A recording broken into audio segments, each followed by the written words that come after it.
जी प्रणाम। स्वामी जी, जब मैं मेडिटेशन करता हूँ तो मतलब काफ़ी समय लगता है मेडिटेशन करने में। तो जो समय आगे निकल गया है, जो टेक्नोलॉजी आगे निकल गई, न्यूज़ आगे चली गई, तो मुझे कुछ पता ही नहीं चलता है कि अब ये हो गया। मेडिटेशन के दौरान कभी ये हो गया, कभी वो हो गया। तो दोस्त आके बोलते हैं, भाई तेरे को पता है ऐसा हो गया? तो मैं बोलता हूँ, भैया मैं तो मेडिटेशन कर रहा था। मेडिटेशन करता रहेगा, कुछ नहीं होगा, दुनिया आगे निकल जाएगी। तो कोई एक ऐसा तरीका बताओ कि हाँ, उस समय के हिसाब से भी मैं चल सकूँ उसके साथ साथ। जी। एक्चुअली ये जो पुरानी परंपरा है साधुओं की, उसके कारण से ये भ्रम खड़ा हुआ है कि हम साधना करेंगे तो हम पिछड़ जाएंगे कहीं ना कहीं। एक्चुअली में ऐसा नहीं है। जैसे मान लो हम साधना के लिए समय देते हैं, ये शुरू की बातें हैं। पर्टिकुलरली अगर मैं ध्यान की बात करूं तो शुरू में जो हम ध्यान सिखाते हैं उसमें तो यही है कि भाई थोड़ी देर के लिए आंख बंद करके बैठना पड़ेगा, घंटा, आधा घंटा, जितना भी समय हो, और इतना समय हम निकाल ही लेते हैं। लेकिन ध्यान का वास्तविक अर्थ ये है कि हम खुली आंख से कैसे ध्यान करें, अपना काम करते हुए भी हम ध्यान में कैसे रह सकते हैं। एक्चुअली ध्यान को अगर ठीक ठीक समझ लें, ध्यान का अर्थ है जितना हम जाग रहे हुए हैं थोड़ा सा और जाग जाएं। उसके लिए अलग से समय देने की ज़रूरत नहीं होती। वो हम जो यहाँ विधियाँ करते हैं, खुली आँख से भी हम सारे काम करते हुए, सारे का मतलब सारे, हम कहीं पे भी हैं, कुछ भी कर रहे हैं, यहाँ तक कि सोते हुए भी सोते हुए भी हम ध्यान कर सकते हैं। तो वो समय भी हमारा यूटिलाइज हो जाता है। हम सुबह सैर करने जा रहे हैं, हम कोई रसोई में काम कर रहे हैं, हम किताब पढ़ रहे हैं, हम टीवी देख रहे हैं, मोबाइल पे कुछ चेक कर रहे हैं, सारी क्रियाएं करते हुए भी हम ध्यान आराम से कर सकते हैं। बस उसमें थोड़ा समझने की बात है कि वो टेक्निक्स क्या हैं। पहली बात तो ये है। दूसरा, हम जो अति श्रम लगाते हैं ना कहीं होता है कि हम कहते भी हैं भाई एक रास्ता चुना है तो चौराहे पे, तो 3 रास्ते छूट जाएंगे। थोड़ा सा एक बैलेंस बना के रखना होता है। एक तो ध्यान की साधना है और एक है प्रज्ञा की साधना। ये दोनों अगर बैलेंस चलते रहें तो हमारा संसार भी ठीक रहेगा और हम इंट्रोवर्ट भी रहेंगे। दोनों ही काम में हम आगे बढ़ते रहेंगे।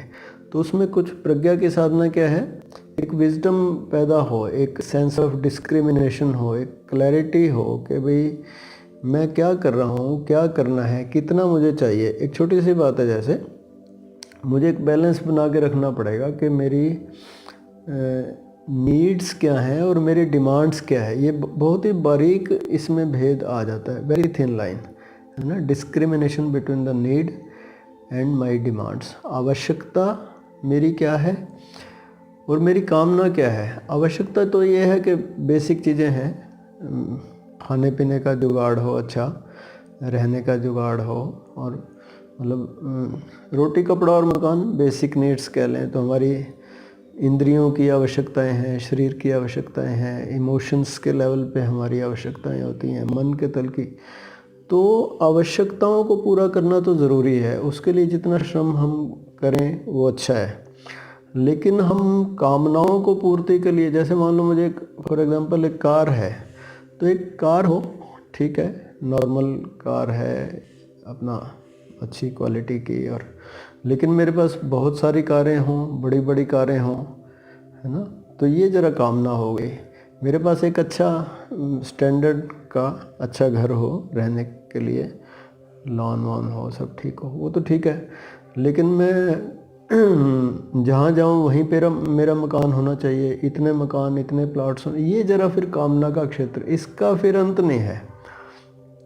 ये एक बार इस चक्कर में पड़ गए तो लोग धन कमा रहे हैं। मैंने देखा है अपने ऑफिस में, जब मैं था तो पता ही नहीं, इतना धन है कि कई कई पीढ़ियाँ खा सकती हैं, फिर भी लगे हुए हैं, समझ नहीं आते करेंगे क्या। तो सेंस ऑफ डिस्क्रिमिनेशन नहीं है इन लोगों में ना, वो लगातार मतलब जिधर चल गए वो चले गए। थोड़ा सा ये देखना पड़ेगा, और थोड़ा सा बैलेंस हमें परिवार में भी बना के रखना होता है। एक हमारा ट्रेंड चल जाता है, जैसे मान लो सक्सेस का जो हमारा पैटर्न है कंपटीशन, वो जो हमें स्कूल में सिखाया है, और फिर वही चलता रहता है हमारा। हम ऑफिस में देखते हैं कि बड़ी संघर्ष है एक दूसरे से आगे बढ़ने में। उस पे भी थोड़ा सा हमें देखना होता है कि थोड़ी ब्रेक लगे, ताकि बाहर से भी हम कटे ना बिल्कुल और साधना में भी कटे ना। एक स्टीफन आर कावे की बहुत ही प्यारी बुक है, मुझे याद आ रहा है उसमें, 7 habits of highly effective people. तो उसमें हिंदी में भी है उसका संस्करण, अति प्रभावशाली लोगों की 7 मुख्य आदतें, ऐसा कुछ करके है। तो उसमें वो कहता है कि 4 तरह की डील हम कर सकते हैं लोगों से अगर हमें अपना व्यवहार ठीक करना है। एक वो कहता है कि विन लूज डील, है ना। एक कहता है लूज विन डील, एक कहता है लूज लूज डील, और एक कहता है विन विन, है ना। विन विन वो कहता है सबसे अच्छा है। विन लूज का अर्थ ये है कि मैं बस दूसरे से जीतना चाहता हूँ, मेरा फ़ायदा हो, दूसरे का नुकसान हो, कोई दिक्कत नहीं, मेरा फ़ायदा होना चाहिए, इस पे मेरा ज़्यादा ध्यान है। ये संबंध हमारे फिर चलते नहीं, और हम फिर जब बाहर उलझे हैं तो फिर हमारी साधना भी ठीक नहीं होती। कहीं ना कहीं संघर्ष बहुत रहता है। कुछ लोग लूज विन डील करते हैं, आउट ऑफ लव कहते हैं वो, कि भाई हम तो भले ही हार जाएं, दूसरे को जितवाना है हमें। वो भी चलता नहीं फिर ज़्यादा, हम कब तक हारेंगे, कब तक अपना लॉस करते रहेंगे। तो अपना भी ध्यान रखना उसमें ज़रूरी है, बिल्कुल भी ये नहीं कि भाई। और तीसरा है लूज लूज डील। कुछ लोग ऐसे होते हैं जैसे ये उग्रवादी हैं, भाई हम तो डूबेंगे, सनम तुम्हें भी लेके डूबेंगे, खुद भी मरते हैं, दूसरों को भी मारते हैं। ये भी नहीं चलता, संबंध ऐसे चलते नहीं।